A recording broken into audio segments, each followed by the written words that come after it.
তাদের দায়িত্ব নিতে চাইলো না, ভয় পাইলো, বিধায় তাদেরকে ছেড়ে দেওয়া হলো। তারা নৌকা নিয়ে তারা এখন তাদের বাড়ির উদ্দেশ্যে তারা রওনা দিল। এই যে এলাকাবাসীর নওগাঁর পথে তারা রওনা দিল।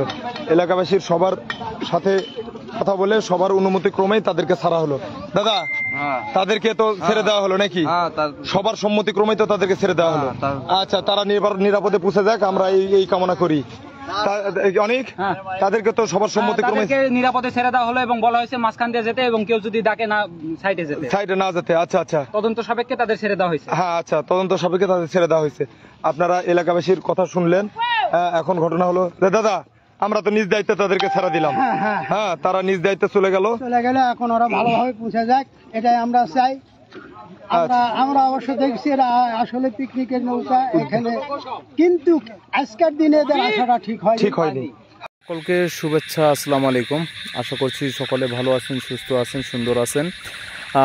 আমরা যারা গুজব ছড়াচ্ছি শহরে বা বিভিন্ন ফেসবুক পোস্টের মাধ্যমে বা ভয়ে যে এই যে গুজবগুলো ছড়াচ্ছি, সেই গুজব থেকে আমরা সকলে বিরত থাকি। আসলে যে গুজব আমরা ছড়িয়ে দিচ্ছি, গুজব ছড়ানোর কারণে সকলের মনের মধ্যে কিন্তু একটি ভয় কাজ করছে যে ডাকাত বুঝি এই এলো, একটা সময় হয়তো ডাকাত আসবে, আমরা কিন্তু তখন বিশ্বাস করব না যে ডাকাত আসলে এসেছে।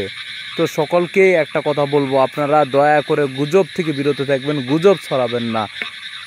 এবং একটা কথাই বলবো যে যদি কোথাও ডাকাত পড়ে, নিকটবর্তী মসজিদের মাইকিং নিয়ে আপনারা অ্যানাউন্স করেন, সকলে সজাগ আছে, সকলে গিয়ে সে ডাকাতকে প্রতিহত করা হবে। এবং সেনাবাহিনী মাঠে রয়েছে, প্রশাসন মাঠে রয়েছে, সকলকে বলবো গুজব ছড়ানো থেকে বিরত থাকুন এবং সচেতন থাকুন। এই মুহূর্তে আমাদেরকে সচেতন থাকতে হবে। সকলে আশা করছি কথাটা বুঝতে পেরেছেন। কারো মনে কোনো কষ্ট পেয়ে থাকলে ক্ষমা করবেন এবং গুজব ছড়ানো থেকে বিরত থাকবেন। ধন্যবাদ।